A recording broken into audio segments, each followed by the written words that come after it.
안녕하세요. 저는 강원도 속초에서 태어나서 속초에서 늙어가는 정만호라고 합니다. 올해 64살이고요. 사람들에게 제 인생을 딱 한 줄로 설명하라면 이렇게 말할 겁니다. 바다 냄새 속에서 평생 살아온 남자. 그 말이면 제 인생이 거의 다 설명됩니다. 새벽에 일어나서 횟집 문을 열고 날씨가 어떤지 하늘 한번 쳐다보고 바람이 거세면 조업 나간 친구들 걱정부터 먼저 하는, 인터넷이나 SNS 따위는 잘 모르고 유튜브는 손주가 집에 올 때나 잠깐 보여주는 수준이고 휴대폰은 아직도 작은 글씨 잘 못 보고 누가 전화하면 스피커폰으로 받아서 큰 소리로 대답하는 그런 사람입니다. 근데요, 이렇게 촌스럽고 단순한 제 인생에도 사람 가슴을 산산조각 낼 만큼 큰 사건이 찾아왔습니다. 저는 한순간에 35년 결혼 생활도 친구도 인생의 절반도 잃었어요. 오늘은 그 이야기를 좀 해보려고 합니다. 누구에게 하소연한다기보다 그냥 제 마음속에 쌓여있던 걸 한번 꺼내놓는다고 생각해 주세요. 라디오 사연 보내듯이 조용히 천천히 이야기해보겠습니다. 저는 20살 때부터 횟집 일을 시작했습니다. 처음에는 남의 가게에서 일손 도와주다가 결혼하고 선이랑 둘이서 작은 방 하나 얻어 시작했죠. 그때는 손님이 하루에 두세 팀 오는 게 전부였습니다. 겨우 회 한 접시 내어주고 김치 하나 더 드릴까요? 이런 이야기 나누면서 하루가 끝났어요. 근데 그렇게 시작한 가게가 30년이 넘었습니다. 처음엔 선이가 젊어서 얼마나 싹싹했는지 몰라요. 손님들이 한 번 오면 다음에 친구 데려오고 겨울철엔 바다 바람이 너무 차서 사람들이 들어왔다가도 금방 나갔는데 선이는 따뜻한 차를 무료로 내주면서 추우시죠? 하며 챙겨줬습니다. 그렇게 정성 들여 장사하다 보니 어느 순간 속초에 가면 꼭 들러야 하는 집이라고 입소문도 나고 여름철엔 가게 밖에 줄이 길게 서기도 하고 그런 순간들을 함께 경험하면서 저는 늘 생각했어요. 아, 나는 복받은 사람이구나. 선희 같은 아내를 만났으니 이 인생은 성공한 거다. 그렇게 믿어왔습니다. 나이와 함께 점점 희미해지는 허리와 무릎을 붙잡고 버텨온 이유도 누군가를 위해서였어요. 제가 힘든 만큼 아내가 편해지면 그것도 잘 사는 거라 생각했습니다. 그런데 사람 마음이라는 게 참 묘한 게 오래 같이 살다 보면 감정이 당연해지고 감사가 습관이 되고 고마움이 말 속에서 사라지는 것 같아요. 제가 그랬습니다. 어쩌면 선희도 그걸 느꼈겠죠. 늘 반복되는 하루, 늘 비슷한 말투, 늘 똑같은 일상. 둘 다 나이를 먹어가면서 서로를 위하는 말도 줄어들었어요. 선희는 나이 들수록 활발해졌습니다. 반대로 저는 점점 말수가 줄었고 몸도 예전만 못했습니다. 57세 때였나? 고혈압으로 갑자기 쓰러진 적이 있습니다. 그때 한동안 약 먹고 쉬어야 했는데 그 기간 동안 선희가 참 고생을 많이 했어요. 그 뒤로 저는 예전보다 더 조용해졌고 선희는 예전보다 더 바빠졌습니다. 아내는 한창 지역 모임에도 나가기 시작했습니다. 중앙시장 봉사 모임, 노년 여성 교양 프로그램, 걷기 동호회, 집에 있으면 무료할 것 같아서 그런지 활동이 점점 늘어났어요. 저는 그런 모습이 보기 좋았습니다. 여자들이 나이 들면서도 누굴 만나고 어울리고 웃고 이야기하고 그런 게 얼마나 큰 활력인지 알거든요. 그런데 어느 순간부터 선희의 옷차림이 바뀌기 시작했습니다. 평생 회색, 갈색 옷만 입던 사람이 어느 날 갑자기 파스텔 톤 코트를 하나 사더라고요. 머리를 예쁘게 말고 화장도 조금 진해지고 제가 모르는 향수가 은은하게 나고 처음엔 기분 전환하나 보다 이렇게 생각했습니다. 여자들은 원래 그런 거 좋아하니까요. 근데 그 변화가 점점 커졌습니다. 즐겨 찾던 시장이 아니라 좀 더 큰 길로 나가서 새로 생긴 카페에도 가더라고요. 그리고 결정적으로 아내가 35년 동안 한 번도 안 하던 말을 했습니다. 여보, 오늘 새벽 이른 배송은 내가 다녀올게요. 그때부터였습니다. 무언가 크게 어긋나기 시작한 건 아내가 새벽에 나가면 꼭 시간이 길어졌어요. 제가 40분이면 다녀오던 길을 아내는 며칠째 1시간 반, 2시간 가까이 걸렸습니다. 제가 물으면 늘 똑같은 대답이었죠. 여기저기 좀 비교도 하고 사람들도 만나고 그래요. 당신 무릎 아프다면서요. 내가 좀 도와야지. 합리적인 말이죠. 그래서 고맙다고 했습니다. 하지만 마음속에선 자꾸 작은 가시가 자라났어요. 왜 이렇게 오래 걸리지? 정말 가격 비교 때문인가? 아니면... 그런데 그 아니면이라는 생각이 제가 가장 듣고 싶지 않은 생각이었습니다. 그러다 어느 날 시장에 있는 떡집 사장님이 슬쩍 말했습니다. 아이고, 만호 형.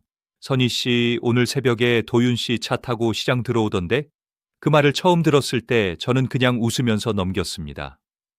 아이고, 뭐. 둘이 원래 알고 지내던 사이니까. 제가 그렇게 말은 했지만 마음속엔 이상한 떨림이 시작됐습니다. 도윤. 고등학교 때부터 친구였던 사람입니다. 저랑 비슷한 나이, 63. 서울에서 살다가 사업 망하고 이혼하고 내려와 속초에서 중고차 중개업을 하고 있었죠. 한 집처럼 드나들던 사이였습니다. 우리 아들, 딸도 삼촌이라고 불렀고 어려움 있으면 서로 도와주는 그런 사이였어요. 그리고 선희와도 자연스럽게 오래 알고 지낸 사이였죠. 사람이라는 게 가까운 인연은 쉽게 생기니까요. 근데요. 그날 이후로 떡집 사장님 말이 머릿속에서 떠나지 않았습니다. 왜 새벽에 둘이 같이 있었지?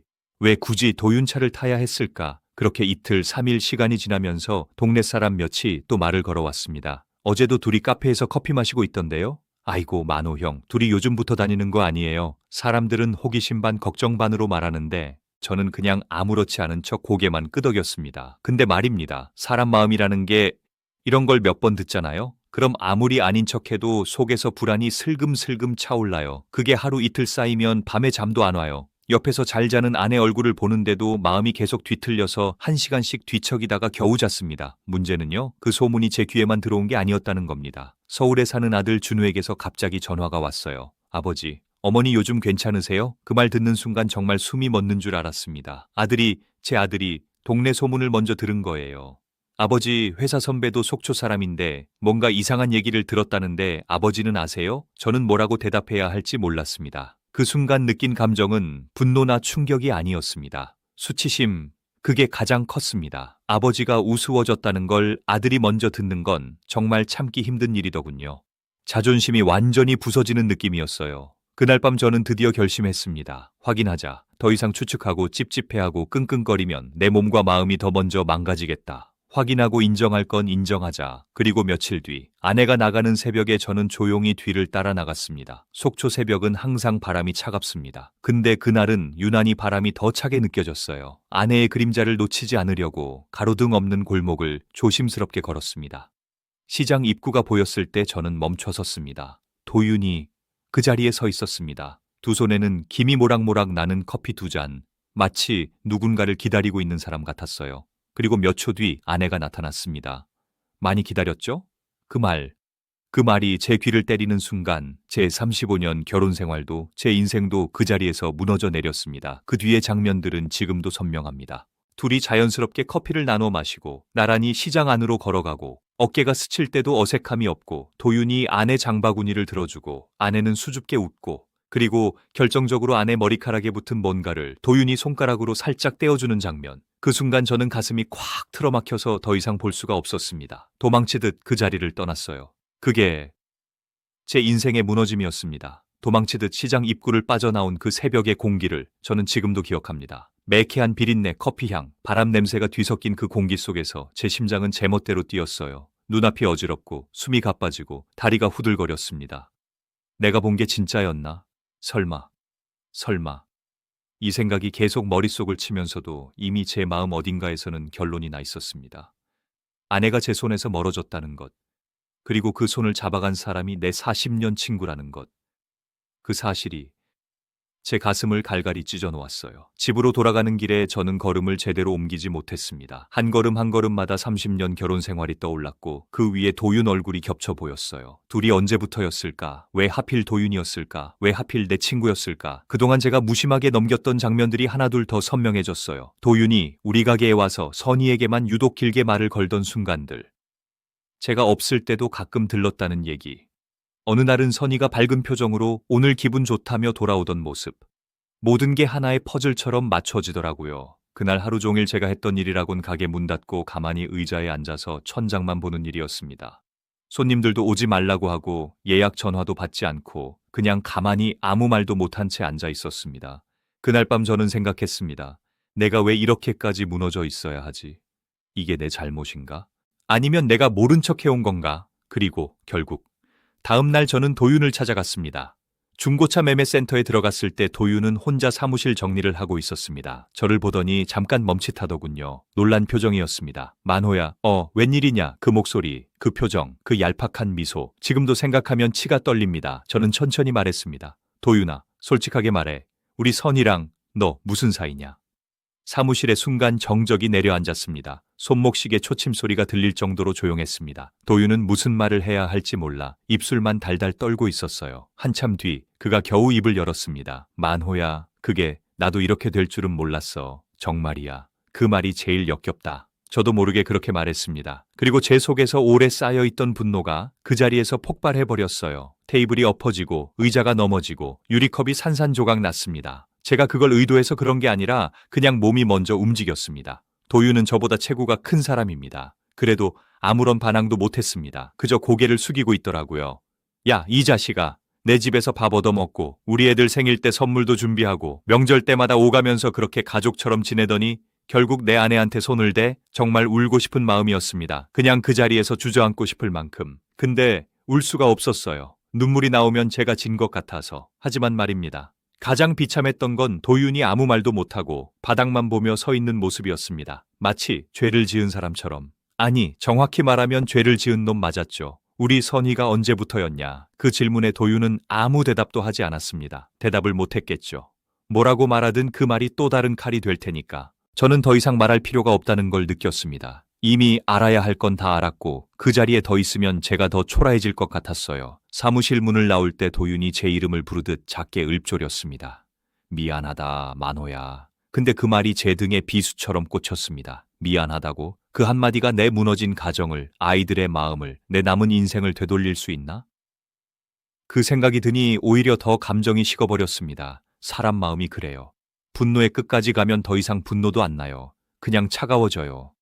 그날 밤 저는 집에 들어가 아내와 마주 앉았습니다. 선희는 제가 도윤에게 갔다 온 걸 눈빛만 보고도 알아챘습니다.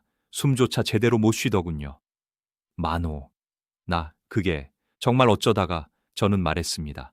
설명하지 마. 듣고 싶지 않아. 아내의 입술이 떨리며 눈물이 흘렀습니다. 저는 단호하게 말했어요. 짐 싸. 오늘 안으로 나가.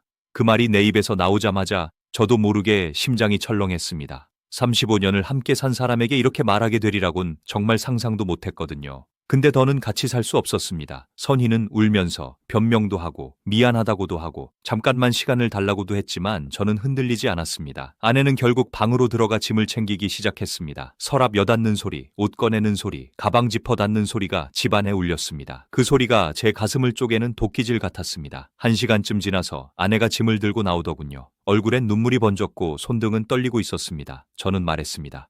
선희야, 우리 애들한테 뭐라고 말할지는 네가 알아서 해. 아내는 고개를 들지 못했습니다. 저도 끝까지 아내 얼굴을 보지 않았습니다. 그냥 현관문을 열어주고 조용히 닫았습니다. 문이 닫히고 나니 집 안이 갑자기 텅 빈 창고처럼 느껴졌습니다. 35년의 기억이 순식간에 사라진 것처럼요.